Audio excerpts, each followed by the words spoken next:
Sekarang kita masuk ke periode berikutnya, yaitu di periode nasionalisme politik, meliputi organisasi Indis Partij, Gerakan Pemuda, dan Gerakan Wanita. Kita bahas yang pertama, Indis Partij, yang berdiri tanggal 25 Desember 1912. Indis Partij biasanya dikenal dengan IP. Didirikan oleh tiga serangkai, ada Dr. Cipto Mangunkusumo, Douws Dekker, dan juga Ki Hajar Dewantoro. Lalu ini didirikan di Bandung ya oleh tiga serangkai tadi yang sudah dijelaskan.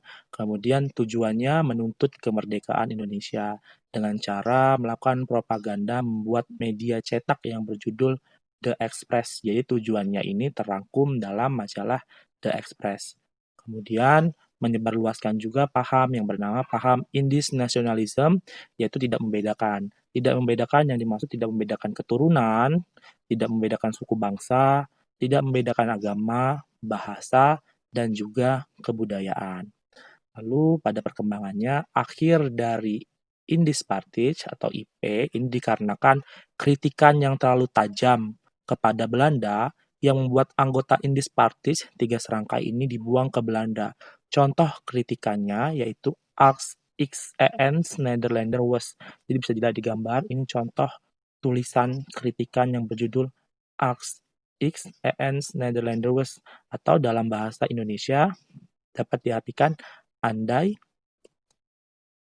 aku orang Belanda. Tulisan ini dibuat oleh Ki Hajar Dewantoro atau juga bisa disebut dengan Suwardi Suryaningrat. Kenapa ya Ki Hajar Dewantoro menulis andai aku orang Belanda? Apakah Ki Hajar Dewantoro ingin menjadi orang Belanda agar menjajah Indonesia? Tapi tidak seperti itu ya. Ki Hajar Dewantoro menulis judul artikel Andai Aku Orang Belanda ini merupakan sindiran kepada Belanda karena Belanda berniat merayakan kemerdekaannya yang ke-100 tahun di Indonesia. Kemerdekaan yang diraih dari negara Prancis yang dilaksanakan di Indonesia dengan biayanya dari orang-orang Indonesia. Maka pada saat itu Ki Hajar Dewantoro bersama tokoh-tokoh lainnya menulis artikel yang berjudul Ax XEN's Nederlander was atau Andai Aku Orang Belanda. Atas dasar kritikan-kritikan yang tajam dari tiga serangkai kepada Belanda, membuat Belanda kemudian mengasingkan tiga serangkai ini ke negeri Belanda dan menganggap anggota Indis Partij adalah organisasi radikal. Organisasi berikutnya yaitu Gerakan Pemuda. Jadi pada masa itu organisasi Gerakan Pemuda ini sangat banyak ya di Indonesia dan mewakili setiap daerah-daerah di Indonesia. Ada organisasi Trikoro Darmo. Organisasi ini didirikan sebagai bentuk ketidakpuasan terhadap Budi Utomo yang waktu itu dikuasai oleh golongan priai atau golongan bangsawan.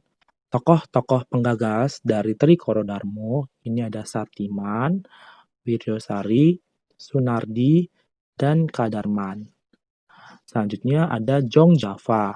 Jong Java ini sebenarnya adalah Trikoro Darmo yang mengubah namanya pada tanggal 12 Juni 1918.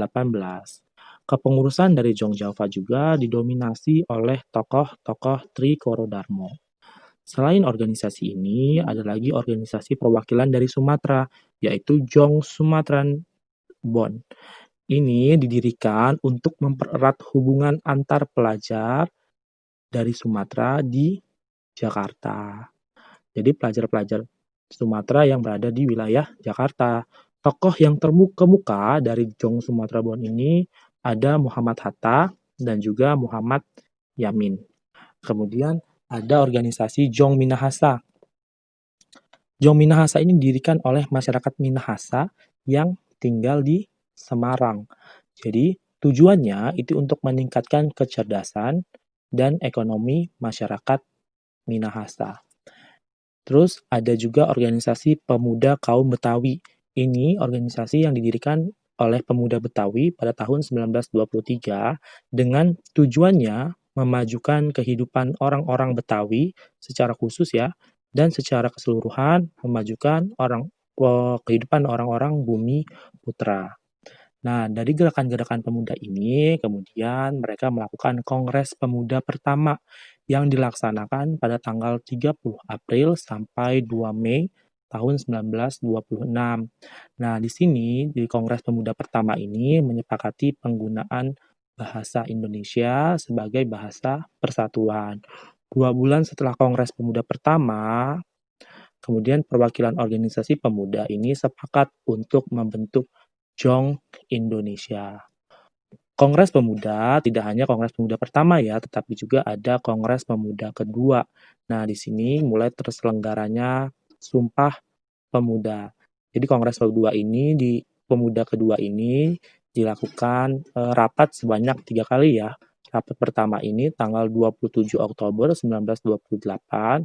Ini peristiwanya Muhammad Yamin ini mengulas 5 faktor yang mampu memperkuat persatuan dan kesatuan di antara pemuda-pemuda di setiap daerah.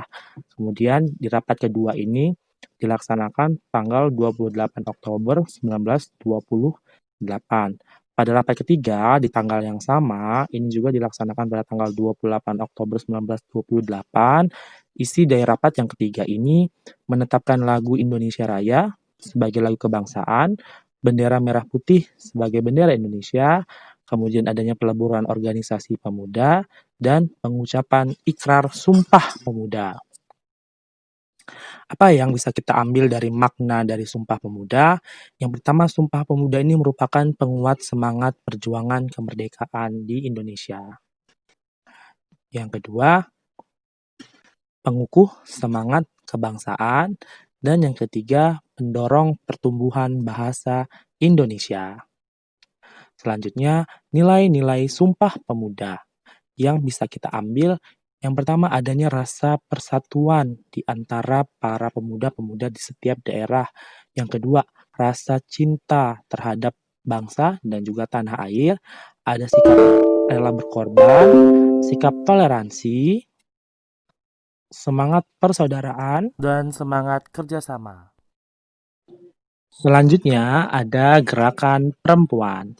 Jadi gerakan perempuan ini ada dan banyak pada masa pergerakan nasional di Indonesia. Yang pertama, gerakan perempuan. Ada gerakan perempuan wanita Utomo, wanita Taman Siswa, Putri Indonesia, wanita Katolik, Jong Java, Aisyah, dan Jong Islami Tenbon. Kemudian gerakan-gerakan perempuan ini melakukan kongres dengan tujuan mempersatukan cita-cita dan usaha perempuan Indonesia.